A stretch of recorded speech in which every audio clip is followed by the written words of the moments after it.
Jeffrey Epstein had terrible taste in art. Or so said his bestie, Stuart Pavar, who was the co-founder of the New York Academy of Arts. And he has some published works that the scientific community finds to be unconventional, I guess. And he was an advisor to Jeffrey Epstein, okay? And he was Jeffrey's way in to the world of art back in the 1980s. And he said, okay, so in 1996, a victim outcried to him. And he said after that outcry that he had nothing to do with Mr. Epstein. Now, Jeffrey's 2008 sweetheart deal that was granted by Alex Acosta obviously happened more than 10 years later. But when you look through the files, you see that not only did Mr. Pavar sign the infamous birthday book, but there are many, many, many emails that say, "Hey, Stuart, you're a liar." And they maintained their friendship. Now, today, it is rumored that Sotheby's has a $2 billion ban on Stuart Pavar because of his relationship with Jeffrey Epstein. But why would he say that? Why would he say, oh, he had terrible taste in art? He was amused to own fakes. He was big into shock value. So what was Jeffrey Epstein's personal collection? So after his 2019 death, many of his works are valued under the $1 million mark. Mostly because they were fakes, reproductions, they were commissioned, or they were purchased from smaller galleries. He also took a really deep interest in the macabre. Now, his ambiance created a disturbing aura, the psychology behind which, given the context of his harm to humanity, was likely to aid or added to the terror he inflicted. As a result, I'm really not going to be showing you guys photos or giving you descriptions. But his collection included, but was not limited to. So in 2010, Jeffrey Epstein had been informed that there was a collector who was looking to dispose of two major works privately, avoiding auction. And one of them was the Massacre of the Innocents that the seller wanted $45 million for. Well, Jeffrey Epstein, he took an interest in this painting and was like, I ain't paying no $45 million. So he commissioned a reproduction of it. And on December 28th, 2010, he paid $1,999 for the 9x9 that was displayed in the entrance of his New Mexico ranch. The original now sits in the National Art Gallery of Ontario and is valued at $72 million. In addition to that, we all know about the praising Bill, right? The Bill in the blue dress. And that was purchased for $1,200 from an art student. It was a part of her master thesis in 2012. He purchased an African carved wooden masks for his tiki hut from an online shop in 2015 for $626. Now, these aren't the masks that hung in his dentist room chair. Those masks, we can't find the artist. But given the amount of art fairs and gallery openings and so on and so forth that he attended, they could have been purchased from an Art in the Park or some random little gift shop somewhere. We have no idea where those creepy ass masks came from. But so he took interest in The Gates of Hell after reading a New York Times article in 2015. Now, this is a 20-foot tall cast containing about 200 agonizing figures cast in bronze based on Dante's Inferno. And to obtain his very own casts of this giant door, it would take about 3 years and cost in the ballpark of $22 to $25 million. There's no documentation that he ever acquired any of those casts or even had any reproductions done, though. Now, the girl on the rope, I'm sure you're aware of the sculpture that hung in his stairwell. Well, the girl on the rope, sold by Rudolph Danny art design is by an artist called Casper, titled "The Woman Has a Suspended Name. Look at the World." It's 69 inches in height. Now, the purchase order under the heading of Danny Art Deco included 1 painting, 3 plaster chandeliers.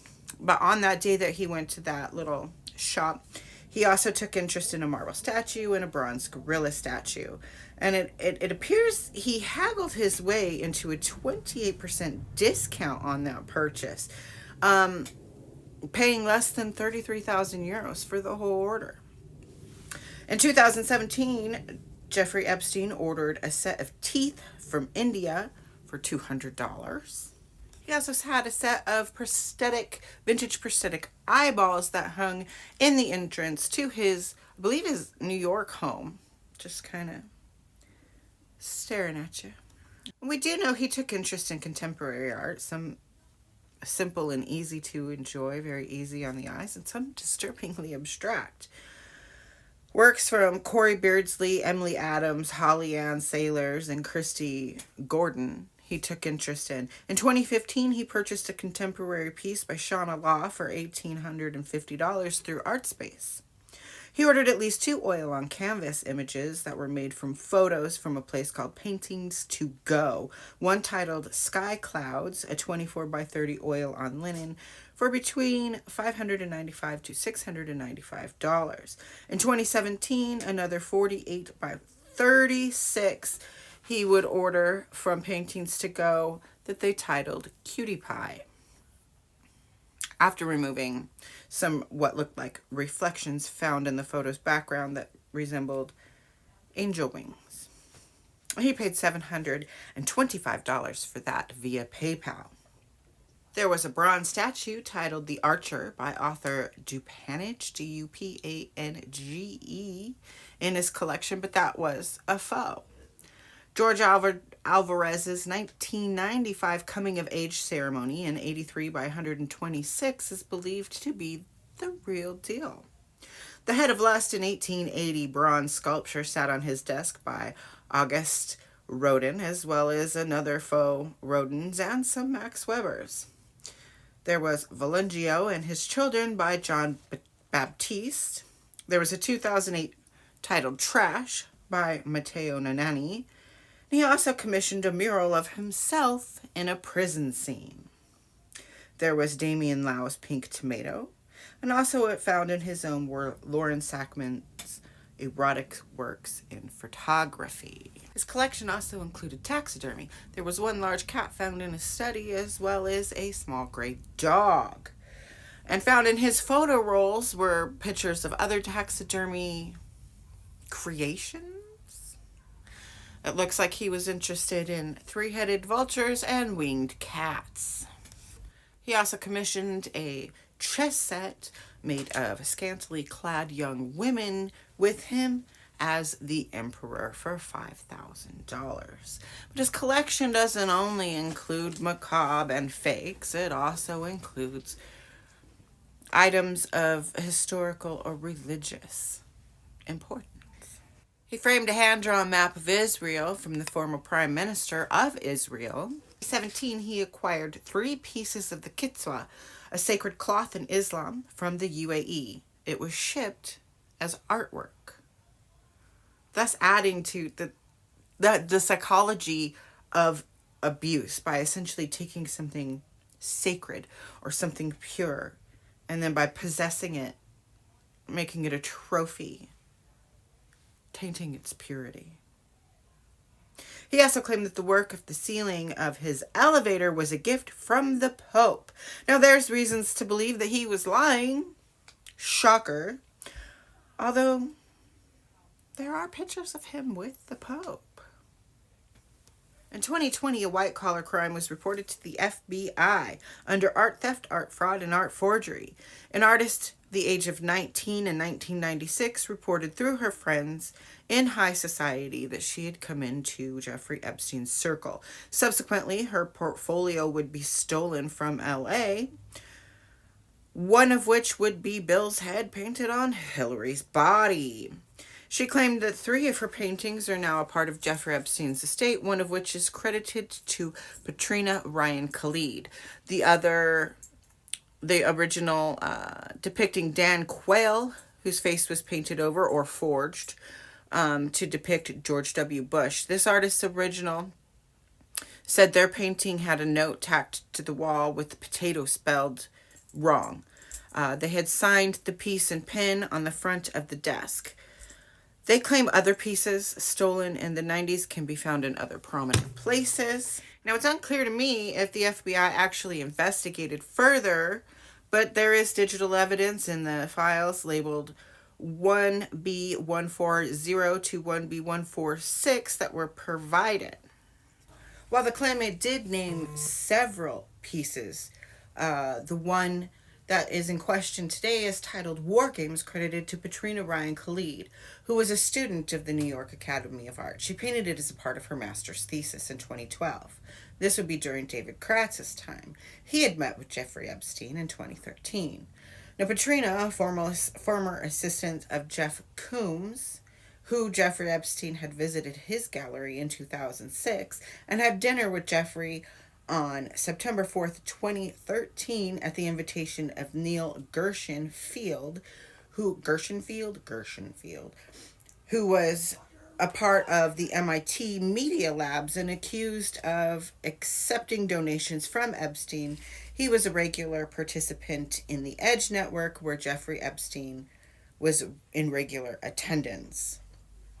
So Leon Black also had some of Koons' work in his collection. Now, some speculate that the artist may have been a victim or perhaps a commissioned artist to Jeffrey Epstein. A 2011 piece depicts children visiting Victoria's Secret, which was owned by Les Wexner, a named co-conspirator, as well as a picture painted of puppets that are very reminiscent of a collection of wooden puppets displayed in Jeffrey Epstein's home.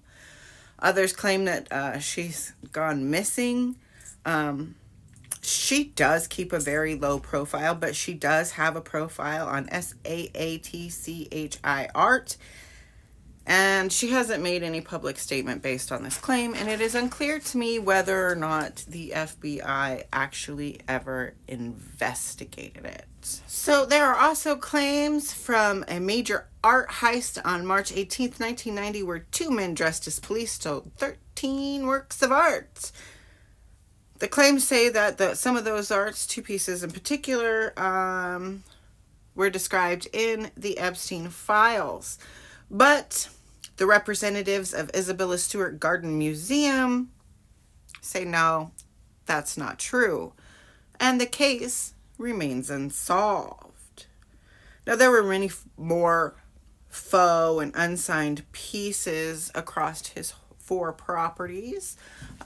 Those were the ones that actually were mentioned in the files. Now, some of Jeffrey Epstein's collections were sold at an FBI auction in Palm Beach, including a 6-foot Romanesque statue that sold for $9,500.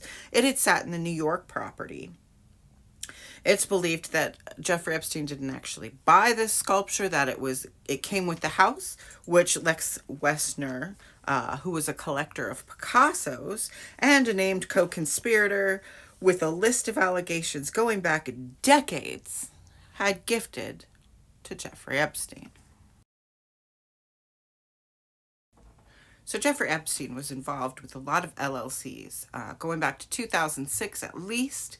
Many of them were in after 2012, which would be after he became a registered sex offender. Now, it seemed every 2 years there was a new LLC or merger of LLCs or proposals for art propositions with his involvement.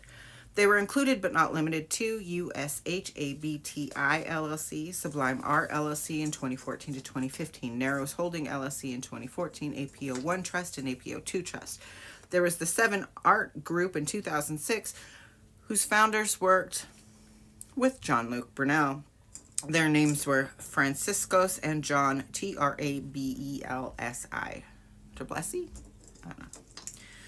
There was Healed Art and Art Lease LLC. There was IDB LLC, Southern Financial LLC, and PRYTANEE, Prytene?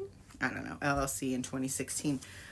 And there was people involved with these LLCs. It wasn't just Jeffrey Epstein. So others involved included, but not limited to, Peter Heald as an appraiser, Dana Howard, Megan Metz, Sarah M. John Esquire, Joshua J. Kaufman Esquire, Barry J. Cohen, John J. Hanna, Richard Ressler, Deborah R. Black, and John J. Hammond. Now, some of these trustees, they would donate anywhere from $350 million to $1.1 billion into these LLCs. But what did they do? What did they do? They tracked, they procured, they sold, they stored, they did estate planning.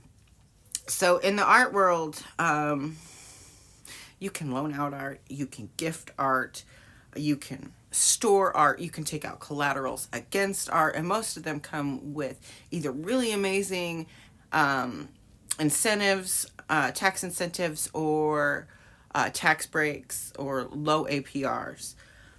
So, I mean, it's a lot of the legalese stuff, bookkeeping, taxes, and so on. They also track art and would help collectors find or sell what they wanted to acquire or get rid of. So Leon Black was one of Jeffrey Epstein's largest clients. So a quick background on Leon Black is that he was a private equity investor and a former CEO of Apollo Global Management. He was a billionaire and an art collector. He met Jeffrey Epstein in 1996 through a friend. Leon retained Jeffrey Epstein's services in 2012. So over the 5-year period that Black and Jeffrey Epstein worked together, Jeffrey Epstein was paid approximately $150 million for his personal estate planning and tax structuring, naming Jeffrey Epstein the director of the Black Family Foundation and securing tax breaks for storage, loans at 1.4% APR. Jeffrey Epstein helped Black to avoid somewhere in the realm of $1 to $2 billion in taxes, facilitating an exchange for a sculpture for $25 million that helped fund a Cézanne, and deferring millions in capital gains tax through that. The files all include spreadsheets detailing promises of gifts to the Museum of Modern Art in the realm of $23.5 million. He also assisted Black to acquire a $46 million Rothko and offering some advice on a contested $150 million Picasso. So that's a lot. Despite there being a few times where the dollars didn't add up, the bookkeeping was not good. Just saying. The pair would eventually have a falling out over money in 2017. Now, after J.E.'s passing in 2023, Black would pay $62.5 million to settle Jeffrey Epstein's related claims in the Virgin Islands, despite Jeffrey Epstein's estate being over $660 million. That same year, Leon was accused of assaulting a young girl at Jeffrey Epstein's New York property years earlier. In 2024, another woman dropped a case against Leon Black. A coded journal accused Black of biting her during a brutal encounter when she was between 15 and 16 years old. Now, we've learned that donations of art can save a ton when it comes to taxes. Now, Jeffrey Epstein knew this. He did this for a living through shells and LLCs and charitable lead annuity trusts. Now, in 2015, during his time with Black, Jeffrey Epstein would contact Mount Sinai with a donation of art. He declined a receipt, saying he did not want the deduction. Through Mount Sinai, Jeffrey Epstein procured on-call doctors, VIP accesses. They were essential in procuring his girlfriend's mom a medical visa. He worked with Jeffrey Epstein to help acquire medical equipment for his remote properties. They're a top 2% leading academic health system nationwide, where Dr. Eva Dubin has had a long-standing leadership role. Now, she's Jeffrey Epstein's ex-girlfriend, and he said of her daughter that she was the only one he would marry. But that's a whole different rabbit hole, deserving of its own space and time. Mount Sinai has pledged to contribute $250K to trafficking and SA victims, totaling the amount donated by Jeffrey Epstein, but no works of art were mentioned.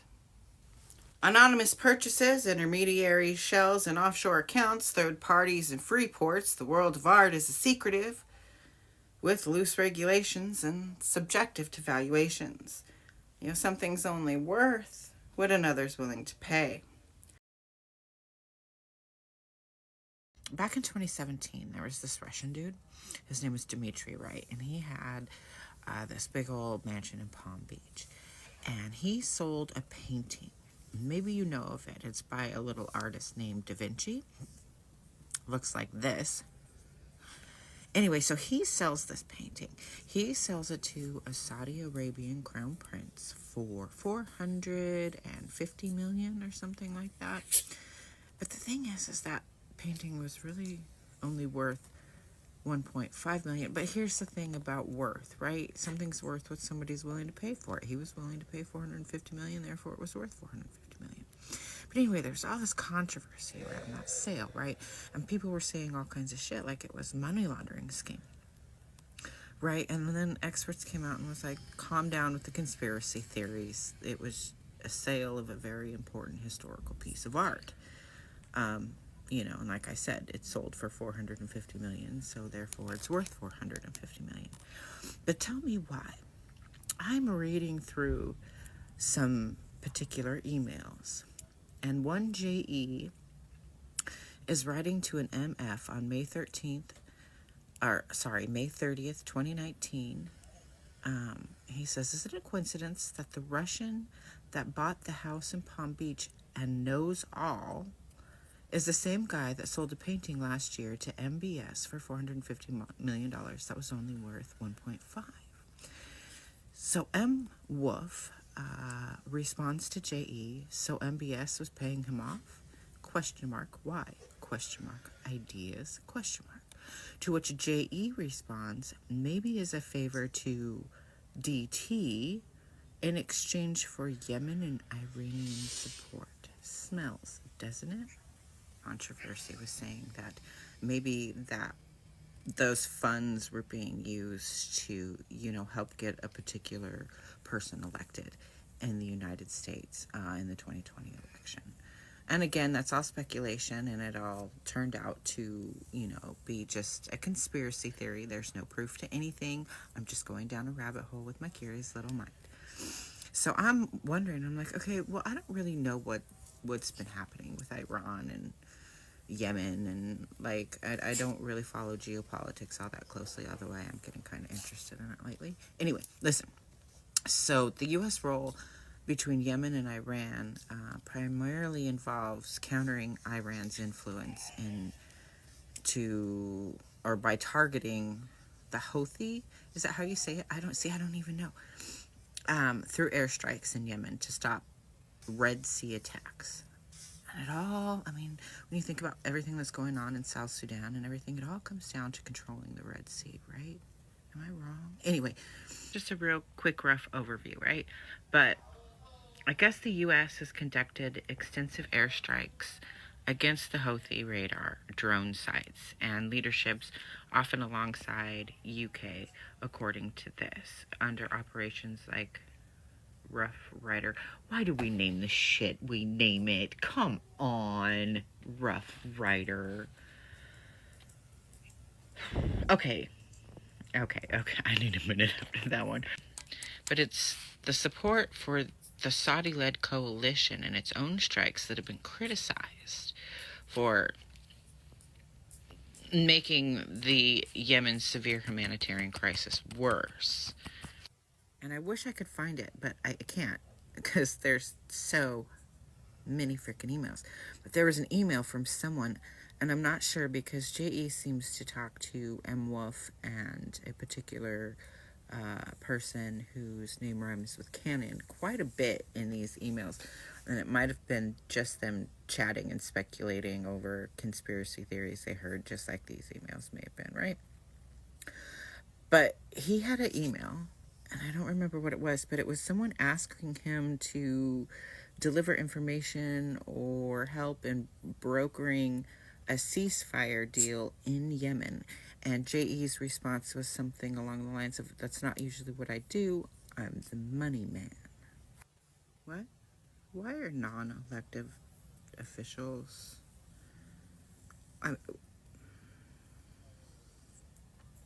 why? What did he know? Now, there's no shortage in the files of Jeffrey Epstein speaking on that transaction. Some asking if the Salvatore would ever be exhibited again, others if J.E. knew who bought it. Woody Allen wondered if it was Leon Black. But I found myself more interested in who the Russian who knew all was. Now, at first, I thought it was Dmitry Simes, a sanctioned oligarch, because in other files, Jeffrey had mentioned meeting with a Russian higher up who knew how to, or to teach him about how Putin could best manage his meeting with Donald Trump, like basically, wrangling him, how to work with him. And I don't remember if that conversation was with Michael Wolff or with Steve Bannon, because those two, they chatted a lot, casually, about a lot of stuff. Dmitry would face sanctions after an accusation of laundering approximately, $1 million in art and antiquities on May 8th, 2022. They claimed that he was owned by the Russian government. Dmitry had previously led the Center for National Interest, selected by Nixon. He was named in the Mueller report over 100 times as an advisor to Donald Trump, whom he had met through Jared Kushner at a luncheon in honor of Kissinger in 2016. His home was raided after the Senate Finance Committee looked into his contacts with Alexander Turshin and Maria Butina, Butina, who served 18 months for infiltrating the U.S. conservative groups leading up to the 2016 elections. Now, in the files, Bannon is also implicated with the rise of the alt-right ideology, asking J.E. for funds to help youth learn the language of the internet in this endeavor. In addition, Jeffrey Epstein is implicated in the creation of the politically incorrect message board on 4chan, whose community credits itself for memeing Trump into the White House. Dmitry was also, he moderated conversations with Putin, which was why I thought that maybe that's who Jeffrey Epstein was meeting with. And he also had closed door meetings with Putin. So, however, outside of those implications, there's really no direct link to Jeffrey Epstein himself, although everybody with wealth and power is no more than 2 degrees of separation, am I right? Rather, I think the Russian who knows all is likely a different Dmitry altogether. In 2017, a study showed that 63 Russian people purchased $100 million in properties across 7 Trump-branded towers using LLCs or shells to hide their identities. Just like that former Texas state senator and 2026 comptroller candidate Don Huffman did when he purchased Jeffrey Epstein's Zorro Ranch. That was never seized or investigated. But I digress. Now, rumors have it that these Trump properties were not bought for living quarters, but rather to hide assets or avoid sanctions. Now, likewise, a 2008 transaction involving a Russian oligarch purchased a Palm Beach mansion for Trump for for $95 million. The Dmitry, likely the Russian who knows all, sold the Da Vinci to Mohammed bin Salman, the crown prince of Saudi Arabia, for $450 million. Now, Sotheby's, I believe it was, had valued that particular work at $1.5 million. And on January 15th, 2019, months before his death, Jeffrey Epstein sent Kathleen Rumler, a former White House counsel for President Obama, he sent her an email saying money launderers need a name to purchase trophy properties. Why? There's little sus if a famous wealthy person buys a property. And so on and so on. And he continued on to say someone bought the most expensive painting and sold the most expensive painting. And all the publicity behind the sale is going to the family. It's not going to other places. No, I'm paraphrasing, obviously. But hypothetically, if someone approached Trump and said, you can buy the Palm Beach house, Donald gets a loan owned by a family trust for a few million in his name, blah, blah, blah. It goes on to say he was a part of the Panama Papers. He also sold the Da Vinci to MBS. Now, if you're a gangster, where and how can you invest money? The answer is not through the front door. The thing is, Jeffrey Epstein stated in another email, he said his art guy said that Salvatore wasn't very good. Now, who says that about an authentic Da Vinci? Whether it was real or perceived as such, anything can be sold for top dollar, or 400 times its estimated value in this case, in exchange for favors to funnel money or to launder it. Art is hard to track, especially when the sales are international or held in private collections, right? I mean, think about Antiques Roadshow. You know what I'm saying? Like, do you ever really know what you own or what's hanging on your wall? Things get lost in the shuffle. And when you're talking about private, you want to spend $450 million on a fake fucking Da Vinci, have at it. And then there was also one redacted name who asked him how to procure documents to authenticate for private sales and how to receive her commissions, basically looking for career advice in the art of procuring art. Why she would be asking how to pertain authentication documents, I don't know. But she was, looking for her captor to fulfill his promises with career advice. Try that again. Legit or forgery. It was all faux. It was all for his pleasure and his control.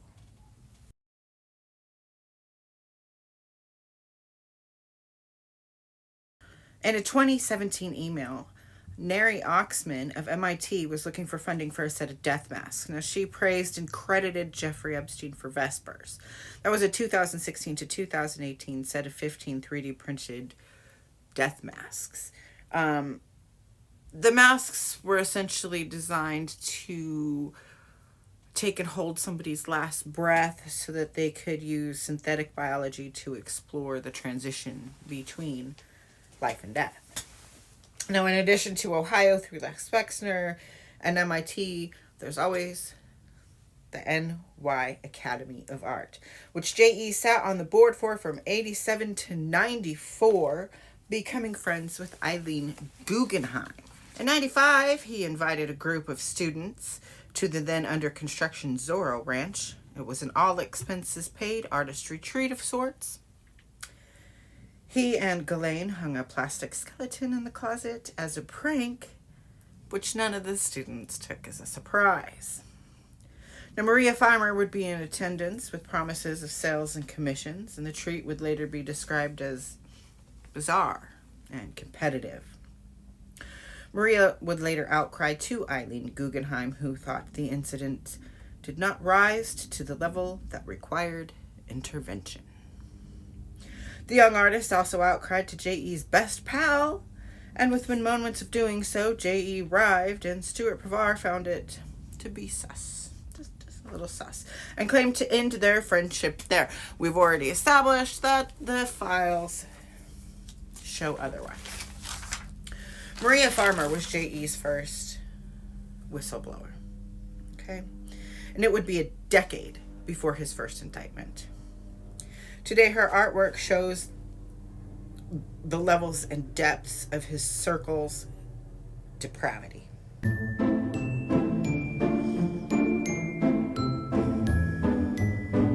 should have listened. We should have believed. Later, by some small measure of time, he would trap victims financially through scholarships and college entries. One statement said he took her body as payment, echoing the voices of many of his victims, with promises of schools or careers or of dreams come true. They were broken promises of no strings attached. He would help with visas and commissioning works of body parts. They didn't even have to be good. Through the New York Academy of Art, NYU, Interlochen, Ohio, or Michigan, they were often managed by Darren Indike or Richard Kahn, who brokered financial independence as a form of control and manipulation. Leon Black even sent one victim to Bard. The puppet master promised lies and horrific crimes, painting pictures of children's screams and shattered dreams. To be in the inn, at the center of the predatory class, masked in color, dripping in blood, oil on linen. The power of prestige was just not enough. It was never enough. Not for everybody I've named. Not for David A. Ross of the Whitney, the San Francisco Museum of Modern Art, and the Institution of Contemporary Art, Boston, who said he was proud to call Jeffrey Epstein a friend. There was Ronald Lauder of Estee Lauder Cosmetics and the Fortune founder of New Gallery in New York, and had relations with the Museum of Modern Art. There's Jacqueline, a French cultural minister whose daughter founded PRYANEE LLC in 2016 with Jeffrey Epstein. There was Jean Pegozzi, collector of contemporary African art, who once spoke with both Jeffrey and Ghislaine about women. Leah Kelman, an art director, or an art dealer, not a director, a dealer, in Manhattan. J.E. worked with Leah for 25 years. Now, among those, there are many, many others who walked in the shadows of the man of many masks, the infamous, the horrendous affront to nature. And as an art dealer, as a sister, as a mother, as a daughter, as a friend, as a former model, and student, an artist, an art lover, I rejoice in his death, and I mourn his birth. And to all those who were in the know, who defended or denied and said nothing, may your souls rot. May your work burn. And may 7 generations of your family live under curse, you disgusting fuck.